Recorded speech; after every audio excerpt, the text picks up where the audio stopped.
A partir de agora, a Rádio Imperial passa a apresentar Nós Servimos, um programa com a produção e direção do Lions Clube Quitandinha. A apresentação, Dr. Paulo Magno.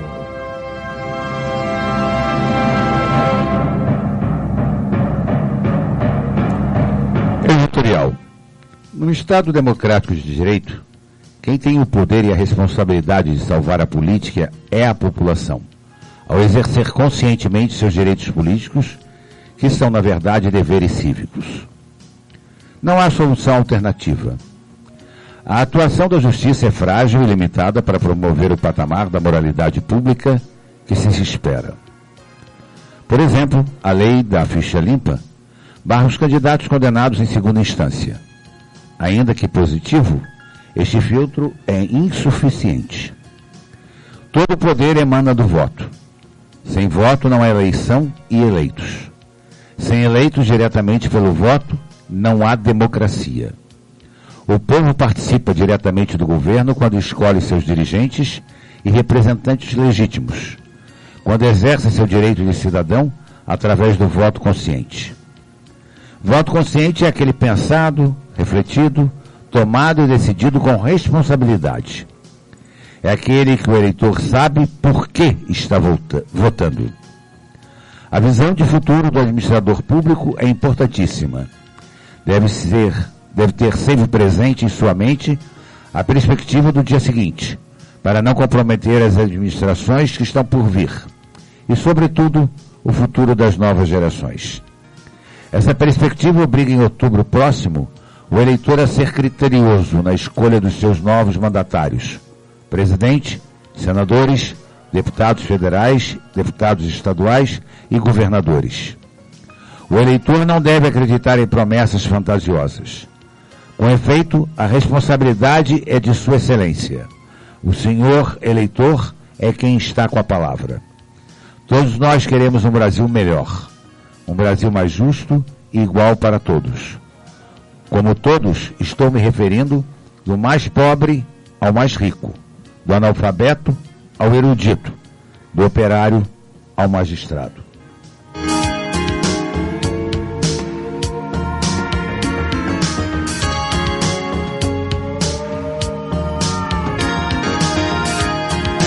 Bom, ouvintes, bom dia. Estamos aqui novamente com o nosso programa Nós Servimos. Na quarta-feira, inclusive, nós tínhamos anunciado a presença do presidente da CONDEP, senhor Wagner Silva, que ontem, às 11 e pouca da manhã, me cancelou, dizendo que não poderia estar presente.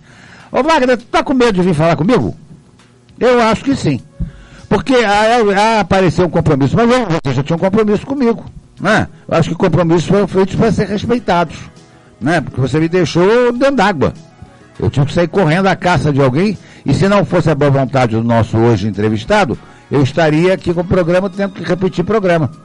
Porque o senhor Wagner Silva apareceu de repente um problema, alguma coisa lá, e se eu não ligasse também ficava sem saber. Eu só liguei para confirmar. Ainda tive o clique de ligar para confirmar, né? Puxa, isso é chato para diabo, Wagner, porque eu anunciei aqui na quarta-feira a sua presença, né? Várias pessoas estavam querendo ouvir essa entrevista que nós realizaríamos, porque eu acho que a CONDEP é um órgão que a gente tem que ter informações a respeito dela. E pelo visto, não sei o que está acontecendo não, gente. Estou começando a ficar desconfiado. Tem certos secretários e que fogem também de mim. Não sei porquê, eu não mordo ninguém. Eu não sou bonzinho, Lucas. Eu sou muito bonzinho, sou bonzinho até demais. Mas eu vou começar a ficar mal. Vou começar a falar coisas aqui que não deve. Bom dia, meu mestre, Dr. Henry Grazinoli. Bom dia, Paulo Magno. Desculpa o desabafo, mas eu tinha que dar uma satisfação aos nossos ouvintes, porque ele foi anunciado na quarta-feira, inclusive a presença dele aqui, e agora parece que a gente está fantasiando uma coisa, né? E não é verdade. O detalhe é que o programa ao vivo, né, você tem uma agenda, pois uma responsabilidade com o ouvinte, né, a audiência da Rádio Imperial, mas nós estamos aqui para fazer nosso debate como de costume, né? Mas é que fica muito chato, que parece que você está anunciando uma pessoa que você não combinou nada com ela, e está combinado há 15 dias. Mas nós conhecemos você, sabemos da tua responsabilidade, né? O ouvinte também sabe do teu programa. Espero que sim. Me perdoem, mas eu garanto que a entrevista de hoje será muito proveitosa para os nossos ouvintes. Muito obrigado. Temos o prazer aqui, doutor Henry, como todos já conhecem, já é useiro e vezeiro de usar aqui está aqui no nosso programa, nos dando a honra de dar suas opiniões. Professor da Universidade Católica de Petrópolis, da Faculdade de Direito, professor constitucionalista, político aqui, não atuante assim, mas político de boa vizinhança, por enquanto, né, Henry? Por enquanto. Por enquanto, né? Então tá bom. Ô Henry, com o voto do desembate do ministro Gilmar Mendes, a segunda turma do Supremo Tribunal Federal, do STF, decidiu por 3-2 retirar do juiz Sérgio Moro, do Paraná, e transferir para a Justiça de São Paulo trechos da delação de ex-executivos da construtora Odebrecht, que envolve o ex-presidente Luiz Inácio Lula da Silva, o Molusco. Como você vê isso? Bom, Paulo, é o seguinte, na verdade a retirada dessas provas, para quem não é advogado, para quem não é do direito, sabe que você pode pegar de um inquérito ou de um processo, já uma ação judicial, você pode retirar parte dela e remeter para um outro juiz ou utilizar num outro processo, sem que necessariamente você prejudique o objeto principal daquela ação. O Supremo Tribunal Federal, esses votos e essa turma, da segunda turma do tribunal, a gente tem acompanhado, eles são muito favoráveis a questões, digamos assim, a métodos que a justiça vinha utilizando, que são mais lentos, privilegiam o foro privilegiado, não é? Demais, né? Demais, e eu acho que essa decisão, ela tem um lado político, mas aí eu modestamente tenho que reconhecer que ela tem um lado jurídico importante aí, que é o seguinte, existe um processo tramitando na Vara Federal de São Paulo, que no caso aí seria competente para julgar uma ação específica sob propinas dadas ao ex-presidente, mas que não saíram de recursos da Petrobras e que ensejaram a compra ou aquisição fraudulenta daquela chácara e do terreno em São Paulo, onde se faria a Fundação Lula, o Instituto Lula. Então eu acho que, sob o ponto de vista processual, numa análise assim muito fria, eu acho que nesse caso a Suprema Corte, a segunda turma, tomou uma medida que, quero crer, não vai prejudicar o andamento do objeto maior que está nas mãos do juiz Sérgio Moro, que é o juiz que hoje tem a confiança do Brasil todo, né? O juiz, exatamente, eu acho que a nossa população não aceitaria também isso. Ele é o magistrado de maior confiança da população brasileira. E também de capacidade. E tem mostrado isso. Tem mostrado. Ao contrário, a Vara Federal de São Paulo, essa Vara Federal para onde foram essas provas que serão juntadas numa ação que tramita lá, essa vara ela tem processos que sequer foram, ainda houve oitiva das testemunhas, quer dizer, está na fase de instrução inicial e tem 3 anos. Em 3 anos o Moro ouve todo mundo, dá sentença, o processo vai para a segunda instância e é julgado. Então, veja, se vai para São Paulo, vai parar. Isso aí não tem a menor dúvida. Mas é preciso esclarecer. Você acha isso? Que São Paulo ele vai parar, vai ser lento, a Vara Federal lá tem um outro esquema de trabalho, são outras pessoas, não está dando conta da demanda que tem. Agora, o próprio juiz Sérgio Moro, ele concedeu uma entrevista essa semana, dizendo que essas provas que saem dos autos que ele não poderá usar, elas não farão falta para ele. Ele tem outras provas de outros elementos que demonstram que houve saída de dinheiro, porque a Lava Jato, é preciso lembrar, meus amigos, ela investiga dinheiro que saiu da Petrobras para propina, que foi o grosso da propina que está sendo apurada nesse processo em Curitiba com o Sérgio Moro. Agora, o dinheiro que saiu de outras empresas e que foi para outros negócios, você tem processo em Brasília, você tem processo em São Paulo, porque Lula responde a ações também em São Paulo e também em Brasília, na Justiça Federal. Então o Moro, concentrado com ele está apenas todos aqueles casos de corrupção em que os recursos vieram direto ou indiretamente da Petrobras. Certo. Agora, não seria um retrocesso, não, né? Não, eu não acho que não é. Claro, evidente, olha, Paulo, a gente sabe muito bem... Porque as pessoas, não querendo te interromper, já te interrompendo, dando uma de Jô Soares, as pessoas diziam antes que o Lula não ia ser preso. Depois começaram a dizer que se ele fosse preso, ele não ficava 2 dias preso. E o Molusco já está lá há algum tempinho, né? Já está... Está. Né? Está fazendo uma abstinência do álcool, né? Talvez esse seja o maior problema. Pois é, né? Abstinência do álcool e também do roubo, né? Pelo menos nós sabemos que não tem, diminuiu um ladrão no país. Né? Mas veja, esse movimento, Paulo, que está sendo feito, a gente percebe que existe um grande movimento para tentar tirá-lo da prisão agora. Isso continua em Brasília. E esse movimento, ele está dentro do judiciário também. É visível isso. Vergonhosamente. Então é aceitável e é comum que nós, cidadãos, e os cidadãos comuns, sempre que tem um movimento como esse, que é de tirar elementos da mão do Moro e remeter para outra vara, a primeira coisa as pessoas pensam, olha, tem algo por trás disso. É lógico. E há motivos para pensar assim. Não, mas eu acho que eu até dizia, se ele ficar 24 horas preso, para mim eu já estou feliz. Porque realmente demonstra que ele é bandido. Foi preso em favor da justiça mesmo. Mas o cerco cada vez se fecha mais. Imagine você o seguinte, nós temos essa semana, talvez, não sei se você vai abordar mais adiante, a delação do nosso amigo do chefe, do tesoureiro Mor, do Palocci. Vamos falar sobre ela já. Isso vai esquentar mais ainda. Vamos falar já sobre isso, né? E você acha que o juiz Sérgio Moro poderá solicitar o compartilhamento dessas informações? Porque já há algo nesse sentido. Ele vai fazer isso. As provas que forem importantes para o processo dele, ele pode pedir o compartilhamento. Não pode? Isso é jurídico. Isso é jurídico. O fato, inclusive, dela ser retirada, ela é retirada documentalmente. Ela vai, por exemplo, você tem uma gravação. Essa gravação não poderá ser usada por Sérgio Moro, mas ele pode, se precisar amanhã, solicitar uma parte dela e pedir autorização para usar. Né? Isso chama-se compartilhamento, de informações, que é permitido pela justiça plenamente. Até porque nós não podemos esquecer que nos crimes de lavagem de dinheiro, de corrupção ativa, de corrupção passiva, mas principalmente no de lavagem de dinheiro e ocultação de patrimônio, como o próprio nome diz, eles são crimes complexos, que envolvem ações em várias áreas. Imagine esse crime praticado por um governante, por um funcionário público, um servidor público. Isso envolve toda aquela teia de poder. Então você não pode dizer, não, essa gravação aqui vai servir só para isso aqui. Não necessariamente. Pois é, porque a dona Marisa não era de uma família opulenta. Não, né? De dinheiro, de ricos. Não, era uma família bem pobre. Né? O Lula, idem. Né?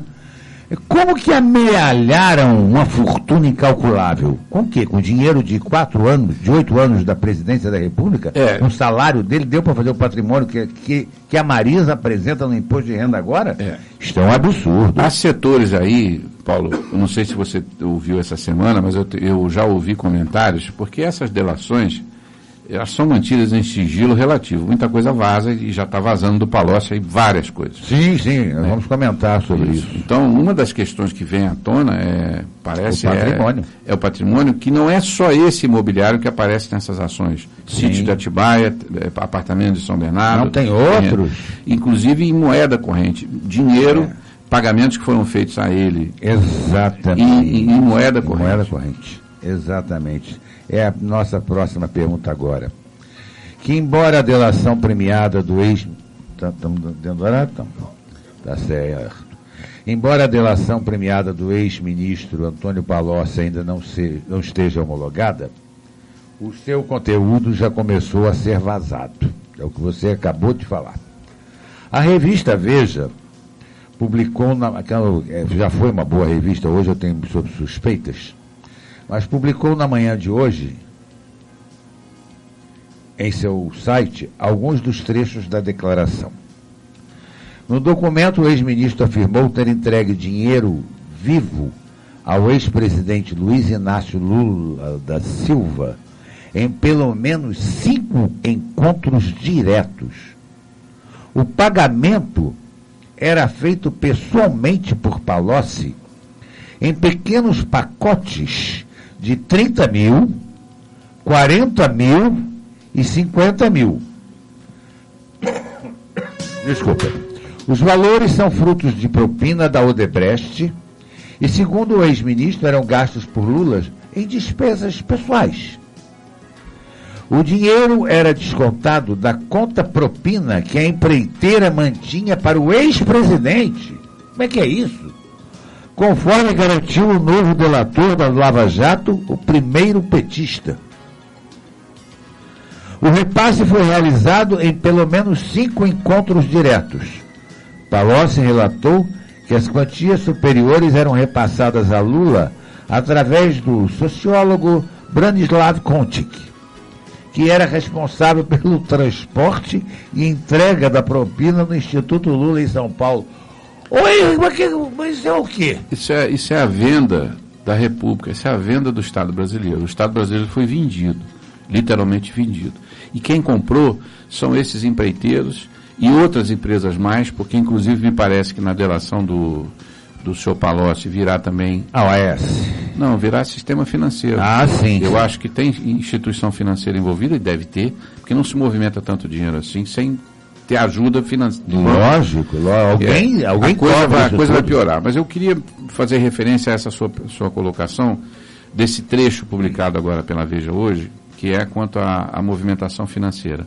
O Palocci, ele disse num dos depoimentos ao Sérgio Moro, e tem uma gravação desse depoimento na rede social, no YouTube tem também, ele disse que há 7 anos atrás, quando o Lula elegeu a Dilma, porque o Lula estava no último ano do último mandato dele, né, do segundo mandato. Uhum. Aí a Dilma ganhou a eleição e ia assumir em 1º de janeiro.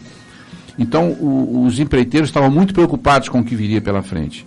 E aí o Odebrecht foi ao gabinete do Lula, o Palocci estava presente nessa reunião, e ofereceu, e disse a ele do pacote, estava preocupado com a Dilma, perguntando ao presidente se continuaria o mesmo esquema. Ele estava preocupado com o futuro dos negócios, né, dos interesses das empresas.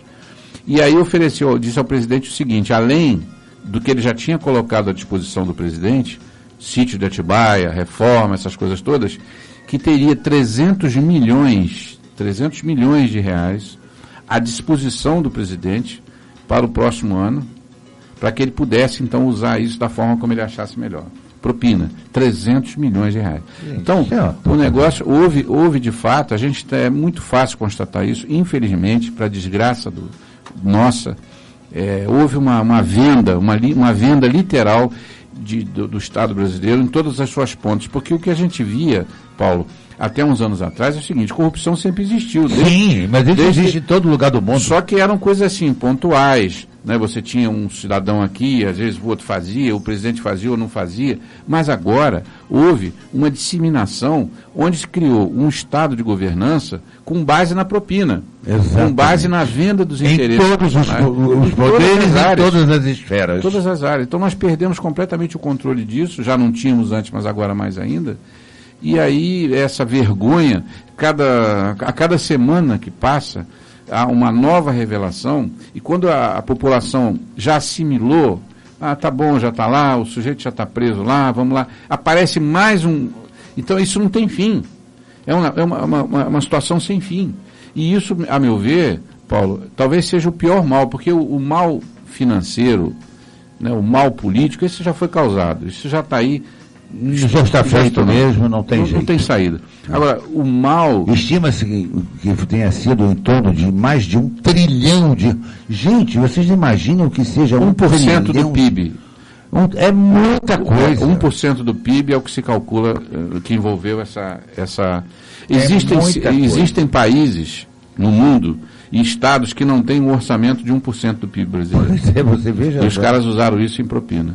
Então, concluindo essa parte, o mal que isso está causando, a tristeza que isso está causando na população, sabe, o descontentamento, porque, meus amigos, eu costumo dizer o seguinte: uma das piores coisas que pode acontecer na vida de uma pessoa é a traição. Exatamente. Olha, eu sempre falo para os outros, olha gente, vamos, não traia a traição do amigo, a traição do amor, a traição... Em todos os sentidos. Né? A traição dói muito, porque é quando você se entrega, né? Você se dá, você se doa para aquela pessoa, ou a tua confiança, e aí de repente aquilo é maculado.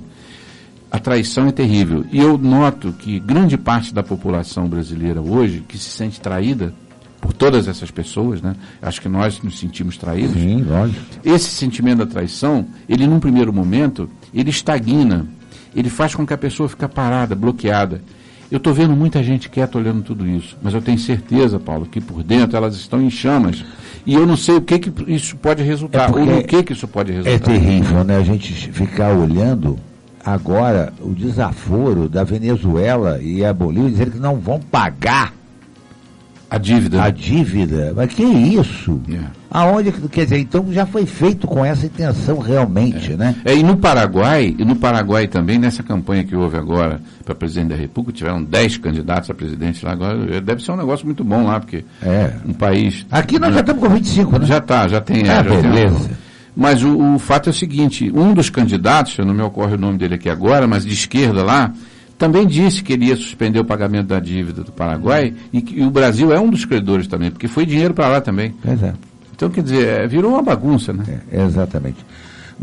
Em sua delação premiada, o ex-ministro Antônio Palocci fala ainda sobre o esquema de corrupção na Petrobras, as relações das empreiteiras com políticos do PT e como os ex-presidentes Lula e Dilma se envolveram em tratativas do Petrolão. Informa isso, foi informe, inclusive, publicado no jornal O Globo. E agora? Porque o homem diz que não fez nada, que nunca entrou dinheiro sujo no bolso Paulo, dele. Eu me lembro que num dos debates que nós fizemos aqui sobre esse assunto, lá atrás, quando começou a Lava Jato, né, já tinham condenações, tinham muitas prisões. Eu nunca me esqueço de um programa que nós fizemos aqui, e que eu disse... citando vários cientistas políticos brasileiros, mas pelo menos 2, um até professor aqui no Rio, da PUC, ele dizia o seguinte: vai ter um momento que nós vamos ter que cessar com esses processos, né? O próprio judiciário sabe que o Brasil não vai suportar 6, 7, 8, 9, 10 anos de delações e condenações. Não é país que resiste. Porque isso paralisa. O país está paralisado. Exato. Você vê que nós paramos desde o mensalão. Exato. Nós começamos a parar já lá no mensalão, quando ainda Joaquim Barbosa estava lá sofrendo para poder tocar o processo. Depois nunca acreditei. Não, depois ele correu, ele virou as costas e ele fugiu. Ele não ficou. Ele fugiu, essa que é a verdade. Ele tinha mais 10 anos de Supremo, ele não precisava se aposentar. Exatamente. Ele não aguentou a pressão. E a gente tem certeza disso, porque se ele está se candidatando a presidente, é sinal que ele está bom, não é as costinhas dele, ele está bom, assim, né? Ele está bom, só que a presidência é pior do que ser ministro. Pois é, exatamente. Ele vai correr também, será que 2 anos? Pois é. Vai se eleger e vai correr depois? Eu não duvido, não.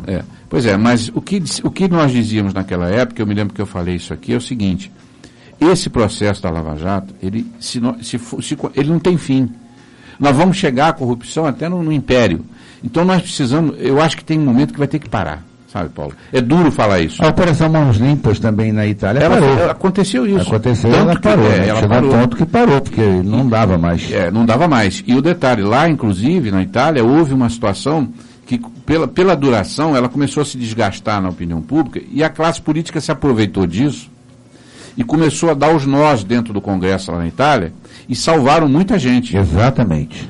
Né? Exatamente. Então, quer dizer, lá alguns... Não é privilégio do Brasil. Exatamente. A Operação Mãos Limpas na Itália, ela não fracassou. Não houve um fracasso. O problema é que a classe política, ela se uniu lá, e se aqui demorar muito, eles vão se unir.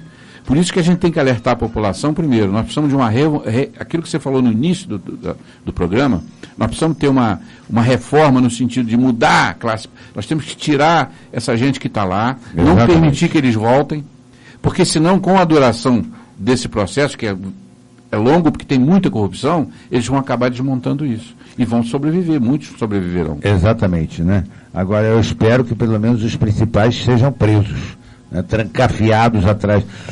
Uma coisa interessante também, quando você é preso, os seus direitos políticos não ficam suspensos, Henri? Ficam suspensos. E como é que você pode ser candidato preso? Quer dizer, na verdade, existe uma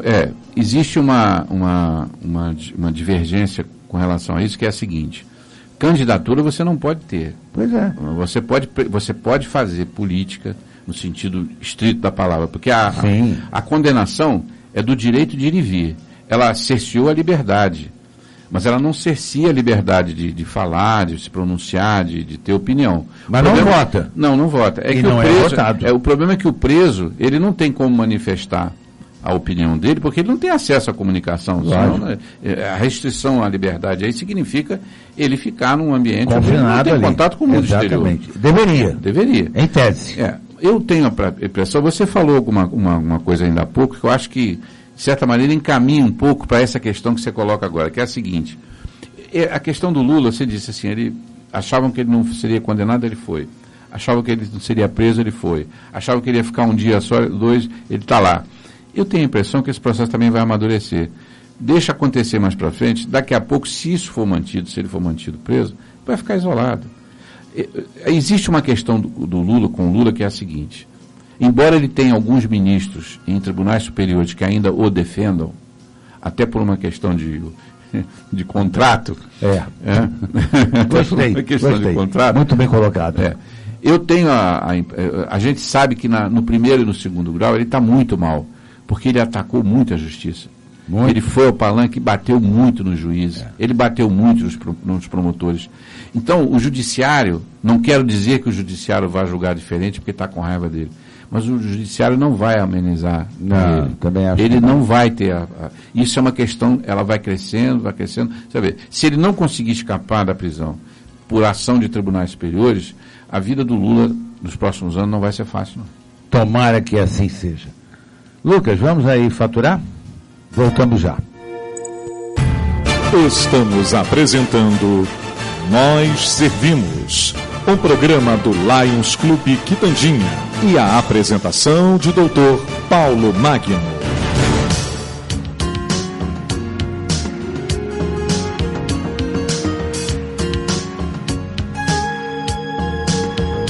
Ouvintes da nossa Rádio Imperial, estamos de volta aqui para o segundo bloco do nosso programa. Hoje estamos entrevistando aqui o professor Dr. Henri Grazinoli, devido à ausência daquele que a gente havia anunciado antes, o senhor Wagner Silva, que não compareceu, que me deixou na mão aqui ontem, dizendo que não podia, que tinha um compromisso. O compromisso ele tinha comigo hoje, né? Mas tudo bem, deixa para lá.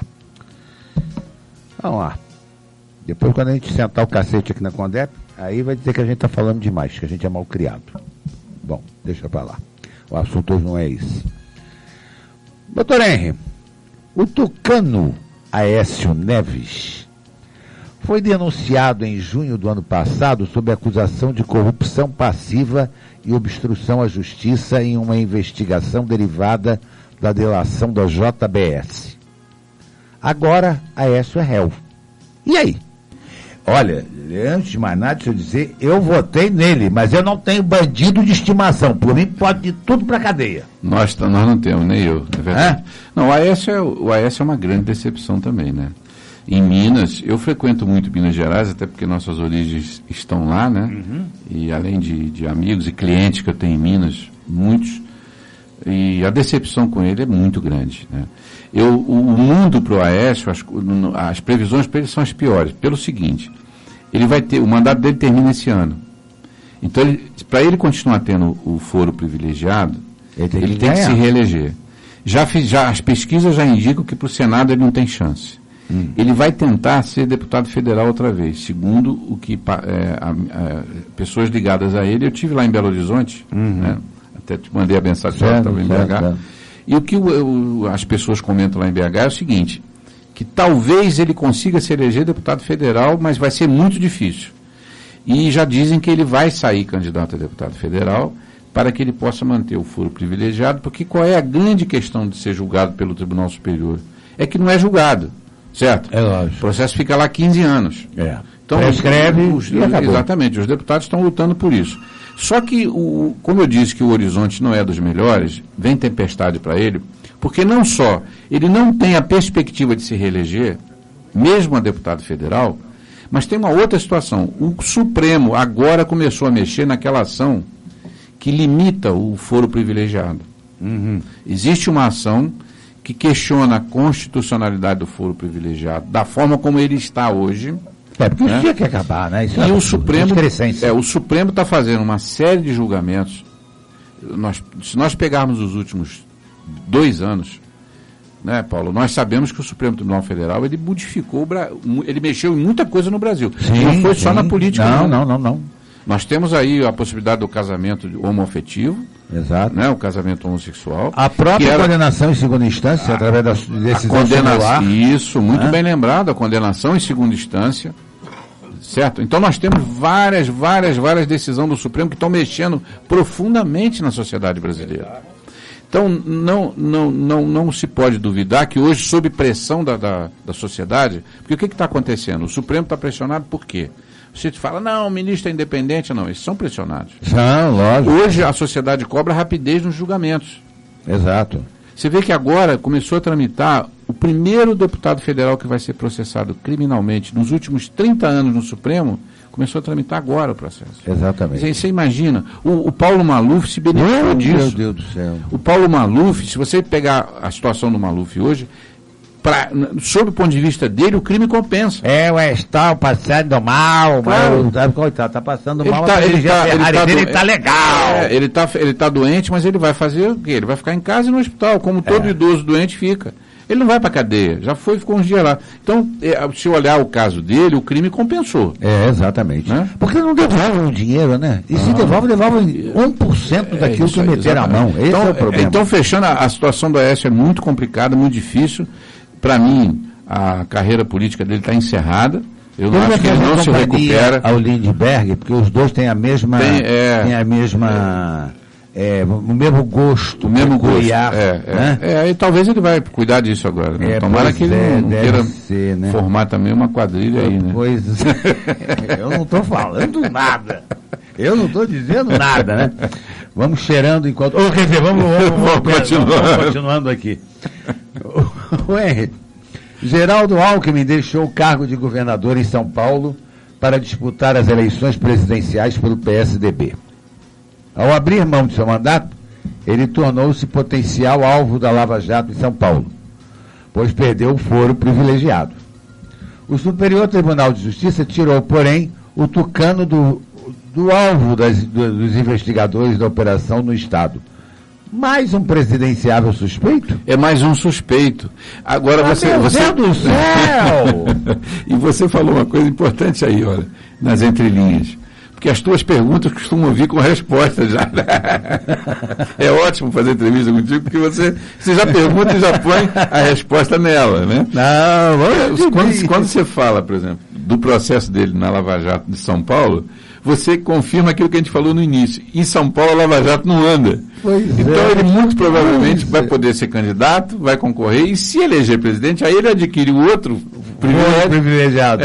Porque se esse processo tivesse ido para o Moro, aí nós poderíamos dizer, olha, Alckmin, cuidado, você pode ter problemas ainda esse ano. Mas como vai ficar na Federal de São Paulo, né, e aí a gente tem que fazer justiça, que a Federal do Rio também andou rápido, né, com todas as dificuldades, o Marcelo Bretas no Rio. Sim, mas nosso querido amigo, né, Petropolitano, esteve aqui na Vara de Petrópolis. E o doutor Marcelo, eu tenho até o orgulho, eu costumo dizer, eu tenho uma comenda que eu recebi da Justiça Federal das mãos dele, viu? Muito legal. Lá atrás, quando ele ainda não era juiz da Lava Jato. Então é um juiz muito competente e no Rio a Lava Jato andou. Agora São Paulo não. Então para o Alckmin vai ser mais um candidato carimbado pela Lava Jato, né? E não sei o que vai sobrar, né? É difícil esse ano, a coisa está ainda, né? Agora vamos chegar para outro estado. Fernando Pimentel também virou réu após decisão do Superior Tribunal de Justiça. A Polícia Federal investiga suspeita de propina de 82 milhões ao ex-governador. O petista negou, como é hábito deles, deve ser tudo amigo, né? O petista negou que tenha recebido valores irregulares do consórcio responsável pela construção do estádio em Salvador. Salvador não. Em BH. Não escapa ninguém? Não escapa ninguém. O Paulo, dessa vez, a Assembleia Legislativa... Não, porque também tem o problema do Jacques Wagner. Tem, na Bahia. Da Bahia. Mas lá em Belo Horizonte, a Assembleia Legislativa do Estado, pela primeira vez, aceitou a denúncia e aceitou o pedido de impeachment do Pimentel. Eles tinham recusado vários. Pois é. Mas agora, sob pressão, e com essa situação dele réu, a Assembleia Legislativa recebeu essa semana o pedido de impeachment do governador, e eu não sei não. Porque o político, ele é assim, ele está com você até onde ele puder, mas quando chega na beira do precipício, se ele tiver uma... eu já vi... Todo mundo pula fora, os ratos saem do porão correndo. Exatamente. A gente não está generalizando, evidentemente. Não. Existem bons políticos, é sempre bom deixar claro isso. Lógico que tem. Tem bons políticos e tem gente boa. Nós estamos falando dos maus políticos. Bons e maus tem tudo quanto é lugar. Tem. Então nós estamos falando dos maus. Essa turma, eles vão abandonar o Pimentel. Na medida que a justiça pressionar, e a opinião pública já está pressionando, porque, por exemplo, eu conheço bem Minas Gerais. Minas Gerais é um estado diferente. O povo mineiro, ele é muito politizado, sabe, Paulo? O povo mineiro tem um alto grau de politização. Sim, no resto o mineiro, ele é danado. Ele pode não conhecer... Não é à toa que a política Café com Leite ficou anos no poder. Sempre foi, exatamente. É isso aí. Era o eixo Rio-Minas. Rio-Minas. Então, o mineiro... Rio-Minas, não, São Paulo-Minas, desculpa. São Paulo-Minas. É. Então, o que acontece? O mineiro, ele é muito politizado, porque lá se discute política, nos lugares, na família, isso é tradição do mineiro. Esses políticos, eu citei o Aécio ainda há pouco, e o Pimentel, me parece que são os últimos dessa geração que eles vão ser escrachados. Eu tenho a esperança de que a população vai tirar esses caras do processo político, independentemente do trabalho da justiça. Sabe? E o Brasil precisa fazer. Nós vamos ter que ter muita coragem. Esse ano vai ser uma campanha que a gente vai ter que falar a verdade. Tem que limpar. É a oportunidade. Nós não temos outra alternativa, porque aí já é uma questão da nossa vida, da vida dessa geração que está aí, ó, essa juventude que está herdando um país ruim, dá vergonha. Eu sinto vergonha. Sim, eu também sinto. Estamos deixando para eles um país ruim, péssimo. Meu filho me cobra, ele diz para mim, é isso que você está deixando para a gente? É isso. Então, mas eu não. Não, eu digo a geração de vocês. É isso que a gente ouve. Infelizmente é a verdade. É triste. Bom, no estado do Rio de Janeiro, Sérgio Cabral preso. Eduardo Paes vem sendo apontado em diversos desvios. Pezão deve entrar também nos processos ligados ao Cabral, ainda mais depois da delação do ex-secretário de Obras, Hudson Braga. Romário está implicado com dinheiro na Suíça. Garotinho responde a processo. Marcelo Freixo está envolvido com problemas de segurança que não constam da relação da Alerj. Sobrou algum candidato no estado do Rio de Janeiro? Não sobrou não. Nós vamos ter que achar um. Que estado miserável, meu Deus do céu. Mas aí, Paulo, de novo aquela questão, Paulo. Só tem bandido aqui? Deixa eu te fazer uma pergunta, eu vou virar entrevistador agora. Se você quiser ser candidato a governador, você acha que algum partido vai te dar sigla? Não, lógico que não, porque vão dizer que eu sou um pé rapado. Eu nunca não me elegi a nada. Os partidos estão dominados. São os mesmos. Problema. Gira. Eu sou um Zé Ninguém. Então, na verdade, Paulo, não é que você é um Zé Ninguém, você é uma pessoa importante, só que eles não querem você. Sim. Eles querem pessoas que entendam, eles chamam de entender o processo. Existe uma expressão que é muito utilizada.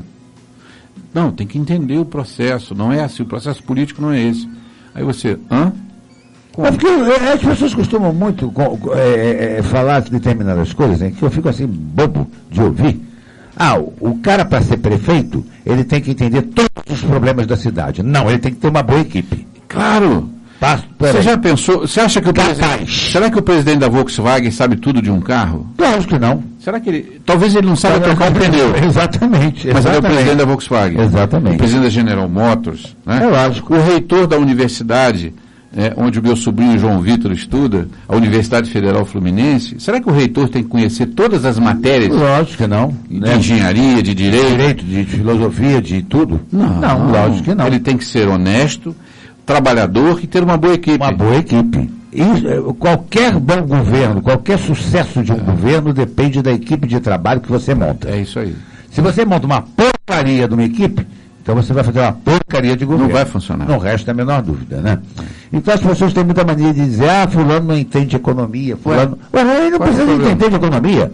Ele tem que ter um bom ministro das finanças para poder realmente fazer. Eu vou dar um exemplo aqui. O Itamar Franco assumiu a presidência da República logo depois da cassação do Collor. Ele era vice do Collor. Ele governou... Sem estar preparado para isso. Nunca esteve, né? O negócio do Itamar... Aí o Itamar era palanque. Carnaval, palanque de carnaval. Mas o Itamar Franco era um homem esperto, ele sempre foi um político muito bem articulado. Governou Minas. O que ele fez? Ele montou uma equipe econômica, chamou aquela turma da Faculdade de Economia da PUC do Rio, botou o Fernando Henrique como ministro da Fazenda. Exatamente. O Fernando Henrique não é outro bobo, juntou os melhores e fizeram o Plano Real. Exatamente. E mudou a cara do Lula foi contra. E hoje defende. Hoje defende, exatamente. Foi contra. O PT votou e bloqueou, fez o diabo. Então ele montou uma equipe. Então o Itamar depois morre e leva com ele a maior realização que um país pode ter, e uma das maiores do Brasil, que foi a reforma monetária que salvou o Brasil. Exatamente. Nós estávamos numa situação difícil. Caótica. E que dura, de 94 até hoje, são 24 anos. Ela está aí. Pois é. Apesar de tudo, o real sobrevive. Exatamente, fez para derrubar a economia do país. Exatamente. Então é o que você disse, tem que ter equipe, você tem que ter os melhores contigo.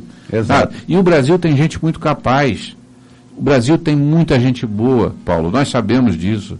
Não aproveitam, por exemplo, executivos da iniciativa privada para botar nos governos. Tem que trazer esses caras, professores, gente, acadêmicos da maior qualidade, gente que pode prestar, porque o executivo, a ação executiva dentro de um governo, e eu exerci cargo público, você sabe disso, por pelo menos 2 vezes aqui em Petrópolis, o exercício do cargo público, abaixo do prefeito, são cargos executivos. Exatamente. Tem que ter produção de resultado.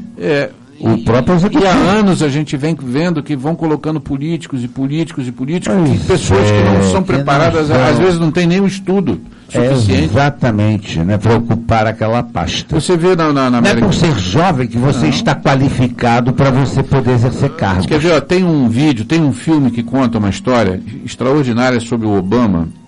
Quando o presidente Obama assume nos Estados Unidos, o primeiro mandato dele, né, e isso se repete com os presidentes, a equipe de governo dele, do primeiro escalão, que trabalha dentro da Casa Branca, são pessoas desconhecidas lá fora. Exatamente. Mas é o professor da academia, da faculdade e tal, ele tirou o executivo da empresa tal e todo, ele montou uma baita de uma equipe dentro da Casa Branca. Né?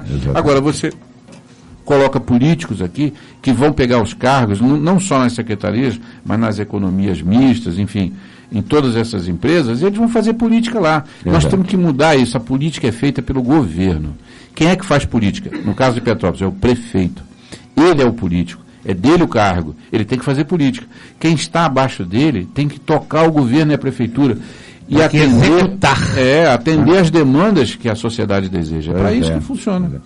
Por falar em Petrópolis, o presidente da Câmara de Petrópolis foi preso na operação contra crimes de fraude à licitação e peculato, enquanto o outro vereador também é alvo do mandato de prisão. Mas não foi encontrado até agora. Está passeando por aí. Está passeando. Não, William? Você sabe onde ele está? Não? Sabe não? Puxa vida. Petrópolis merecia isso, Henrique? Não, claro que não. Ninguém merece, né? 2 coisas que me preocupam muito nessa história. Primeiro, o Paulo Igor pertencia àquela geração dos jovens políticos sobre os quais a população colocou uma confiança imensa, acreditando na renovação, né? Essa geração que está aí, do prefeito, eles são todos da mesma geração, né? De políticos que nós acreditávamos que podiam mudar um pouco a maneira de fazer. Agora, o que mais me deixa triste, e claro que ele agora vai ser processado, ele vai ter que se defender, não é? A gente não tem ainda uma condenação. Não. Né? Ele está preso, a justiça mantém a prisão dele, a gente tem que acreditar que existem motivos fortes para isso. Sim. Né? Bom, foi demonstrado. Eu, pelo menos, nunca guardei dinheiro em banheira. Não é possível. Isso aí realmente. E recursos Se eu tenho dinheiro em casa, ele é declarado no meu imposto de renda. Exatamente. Não, exatamente. E tem uma questão, né, Paulo? A classe política tem usado uma defesa que a gente contesta, e temos falado, aqui mesmo já falamos, eu já falei em outras entrevistas que eu dei na televisão, que é o seguinte: uma coisa é o cidadão comum, outra coisa é o homem público, o político profissional, aquele que tem um cargo. O que tem o cargo, ele não tem a prerrogativa, eu diria melhor, a prerrogativa da presunção de inocência, ela não se aplica no grau que se aplica a um ente público. Porque o servidor público e o político é como a mulher de César. Não basta ser honesta, tem que mostrar que é honesta. Exatamente o que eu costumo dizer. Então, não é exagero quando alguém tira uma dedução política com base num processo duvidoso, não transparente, como foi a tal licitação e outras questões lá. Nós temos questões na Câmara que são além disso, por exemplo, tem de descontar salário de funcionário, de empréstimos fraudulentos para poder fazer campanha com dinheiro de campanha. Então, claro que o vereador tem que se defender, e ele vai se defender, e eu sinceramente, eu torço para que seja tudo mentira.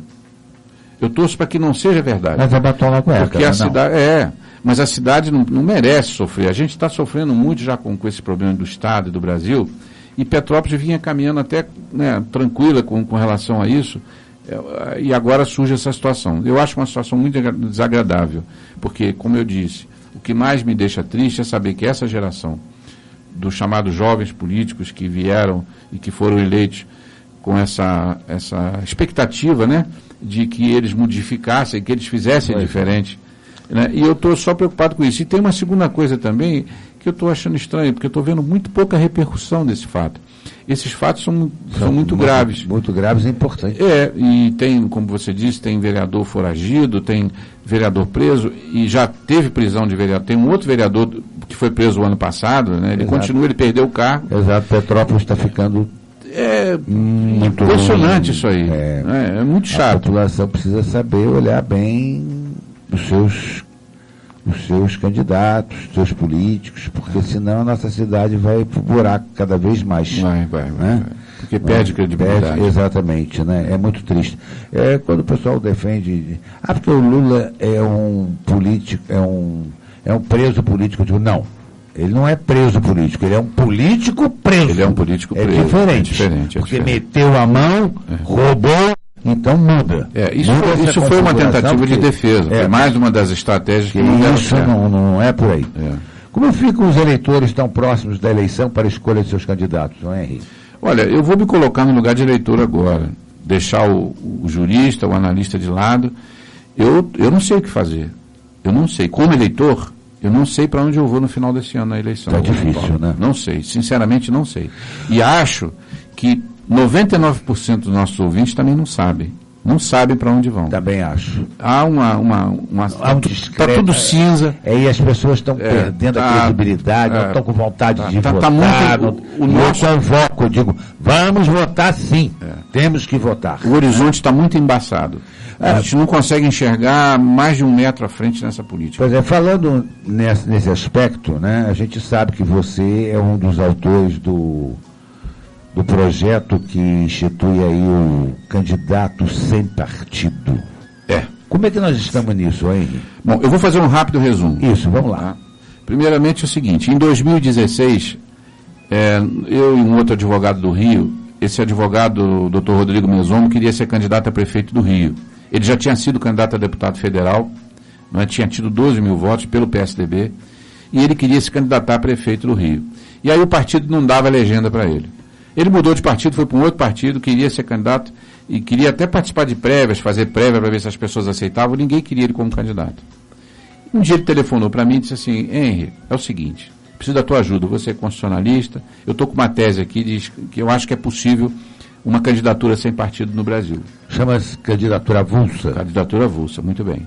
A gente fala sem partido para ficar mais fácil para as pessoas entenderem. Mas é avulsa, aquela candidatura que não exige partido. Você não precisa se filiar a um partido político. E por telefone, o doutor Rodrigo me falou a respeito da tese, eu achei aquilo espetacular. Ele já tinha um trabalho bem longo nisso, já tinha feito uma pesquisa. E eu, como sou o eterno patrocinador das causas impossíveis, é o meu destino, nós falávamos disso ainda há pouco, né, Paulo? Não tem jeito, a minha vocação é para esses pepinos aí jurídicos. Às vezes a gente ganha, a gente perde, mas é assim. E aí eu topei a parada. E aí nós fizemos um processo e pedimos a inscrição dele no Tribunal Regional na Justiça Eleitoral da cidade do Rio de Janeiro. O juiz do primeiro grau indeferiu. Não, candidatura sem partido, como assim? Não existe isso, a Constituição exige filiação partidária.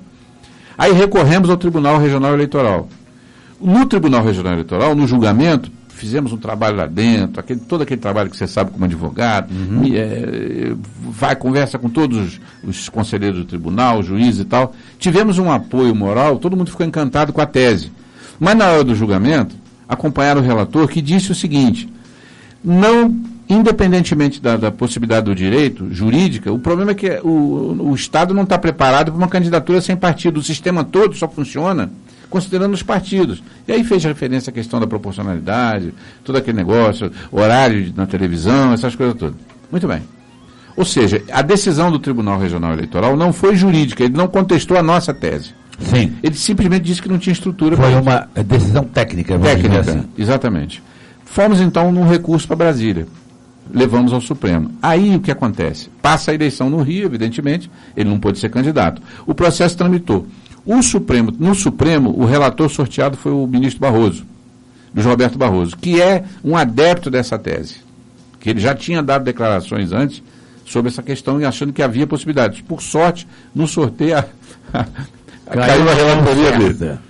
Ele então levou ao plenário, ele recebeu o recurso, levou ao plenário, o plenário recebeu o recurso, embora fazendo crítica, dizendo que talvez não fosse aquela ação, uma outra modalidade processual, sim. Que seria um mandado de injunção, mas que pelo princípio da celeridade, né, pelo princípio do aproveitamento da ação, da fungibilidade das ações, que eles iam receber. Receberam e consideraram o Supremo, o Pleno do Supremo, considerou como de repercussão geral. Olha. E aí, nesse processo, a Procuradora-Geral da República, Raquel Dodge, deu parecer amplamente favorável à nossa tese. O Ministério Público Federal é favorável à nossa tese. Que legal. E apoia.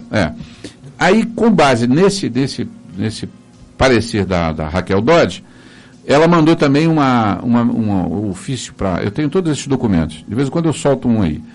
Ela mandou um ofício para o presidente do Tribunal Superior Eleitoral, que é o ministro Fux agora, dizendo a ele que ele prepare a eleição desse ano, que determine preparar a eleição para eventual candidatura avulsa, porque ela poderá ocorrer. Olha. Há 15 dias atrás, ela mandou um ofício para a presidente do Supremo, a ministra me fugiu agora o nome. Carmen Lúcia, pedindo urgência na votação, no julgamento desse processo do Rodrigo Meson, da candidatura sem partido. Então significa dizer o seguinte: nós estamos entendendo, já saíram várias matérias. Essa semana, um jornal de Brasília noticiou que nos bastidores do Supremo, Carmen Lúcia já se pronunciou dizendo que é a favor, Fux, Barroso. Ou seja, há uma grande possibilidade de nós conseguirmos sucesso nessa ação, que tem que ser julgada, ou a ação, ou uma liminar que nós pedimos agora para o Rodrigo, pelo menos para ele se candidatar, para não ter que passar de novo mais uma eleição, e provavelmente ele será candidato a senador pelo Rio de Janeiro. Nós pedimos uma liminar, e esse julgamento ele tem que acontecer até o final de junho, até o final de julho, porque em 1º de agosto os candidatos têm que estar inscritos na Justiça Eleitoral. Certo. Então nós temos aí maio todo, junho todo e julho uma parte para que haja esse julgamento. Nós estamos, Paulo e ouvintes, muito otimistas com relação a isso. Será uma vitória muito grande, muito importante, né, Henry? Principalmente, não só para você, mas nós temos o orgulho de termos um cidadão de Petrópolis, né, um advogado militante de Petrópolis, defendendo esta tese, que enaltece realmente e dignifica a nossa cidade. Muito obrigado. Depois, diante de tantas coisas negativas que acontecem por aqui, né? Eis que surge alguma coisa que a gente pode se orgulhar da nossa cidade, né? Obrigado. A nível nacional. Realmente eu espero que isso venha a ocorrer, porque nós não temos no Brasil nenhuma filosofia partidária. Isso não existe. O brasileiro não liga para partido, não vota em partido, não quer saber de partido, ele vota na pessoa. Isso. E no Brasil é um dos poucos no mundo que exige filiação. Aqui no Brasil, o Brasil pertence a menos de 10% dos países do mundo que proíbem candidatura avulsa. O resto do mundo todo. Todo tem, né? O prefeito da Colômbia, o prefeito da capital da Colômbia é sem partido. O presidente francês foi eleito agora sem partido. A França, aqui na América do Sul, o Uruguai permite, Colômbia, enfim, os Estados Unidos, então nem se fala. O Brasil está retrógrado. Exatamente. Isso ainda é fruto do coronelismo que imperou nesse país durante muito tempo, né? Em que quem governava o Brasil era PTB, PSDB, o DN de vez em quando esporadicamente. Se concentravam os políticos ali nesses 3 partidos políticos, né? Que, aliás, eu acho que devia ser só 3 mesmo, porque eu acho um absurdo esse negócio, essa quantidade de partido político. Tem 40 partidos políticos, eu acho isso uma coisa de um descalabro. Imagina se cada partido político nesse país resolver lançar um candidato a presidente da República. Nós vamos ficar maluco. Mas esse é um projeto político, disciplinar, criar partidos para enfraquecer o sistema. Exatamente, né? Então a gente precisa prestar atenção nisso. Teríamos que voltar no máximo, eu acho que 5 partidos políticos seria o ideal, ou então fazer prévias, como é feito nos Estados Unidos, em que os partidos pequenos são previamente julgados, e aí quem despontar como candidato, os 2 maiores vão concorrer. É isso que teria que ser. Partido Republicano que elegeu o Donald Trump, antes das primárias do Republicano, eles não queriam deixar de disputar as primárias no Partido Republicano. E tem uma reunião histórica que ele fez na sede do partido, o Trump, e disse o seguinte: olha, se vocês não me derem a legenda, ou melhor, se vocês não me deixarem disputar as prévias, que eu vou ganhar, eu vou ser candidato sem partido, eu vou ser um candidato independente, e vou ganhar a eleição aqui nos Estados Unidos. Com base nessa ameaça, eles permitiram que ele disputasse as prévias. Ele ganhou as prévias e hoje é presidente dos Estados Unidos. Pois é, eu acho que deveria ser assim, porque diminuir esse número de partidos, porque o candidato, os eleitores também ficam malucos, né? É uma lista que você tem de pessoas que você tem que analisar realmente se merecem ou não o teu voto, se a gente tem ou não, se ele tem ou não ficha limpa, porque acima de tudo nós temos que olhar a ficha do candidato. Né? Eu queria te agradecer muito, infelizmente o nosso tempo já esgotou. O Lucas fica me olhando ali com aquela cara de pidão assim, tá acabando. Né? Eu quero agradecer a você, a tua disponibilidade, foi um prazer recebê-lo aqui novamente. Muito obrigado. Eu espero que você obtenha pleno êxito nesta batalha jurídica do candidato avulso, da candidatura avulsa, sem partido, para que realmente possamos ter esse tipo de candidatos aqui no nosso país, nas próximas eleições, já, né? Moralizando um pouco essas eleições. Queria deixar os nossos microfones para a sua despedida. Muito obrigado a todos, obrigado Paulo Magno por mais esse convite, essa oportunidade, a Rádio Imperial, a turma da técnica, aos ouvintes todos que nos prestigiam sempre, né? E agradecer e dizer que apesar de todas essas dificuldades que a gente debate aqui, a nossa esperança e a nossa fé ainda está viva. É isso aí, esperamos que o nosso país realmente renasça, qual fênix renasça das cinzas, né? Para se tornar um país melhor, um país mais justo, mais humano, mais digno de ostentar o nosso pavilhão Ordem e Progresso. Eu quero pedir desculpas mais uma vez aos nossos ouvintes, não que desprestigiando a entrevista que foi feita, que foi maravilhosa, tenho certeza que os ouvintes aí gostaram muito das explicações dadas pelo nosso professor Henri Grazinoli, mas também desculpar porque eu havia anunciado na quarta-feira que o Wagner Silva da Convep estava aqui para fazer a entrevista, e ele não apareceu, me furou ontem. Ontem ele disse que não podia, que tinha assumido um compromisso. O compromisso ele tinha assumido comigo, mas tudo bem. Vamos deixar o barco rolar. Nada como um dia atrás do outro e uma noite no meio para atrapalhar. Não é, Lucas? Quem ligou a Conceição, um abraço para Conceição, um abraço para Nair do Valparaíso. Agradecemos aí a atenção dos nossos ouvintes. Semana que vem estaremos aqui com mais um programa Nós Servimos. Obrigado ao Lucas na técnica, ao William na gravação e até semana que vem. Fui!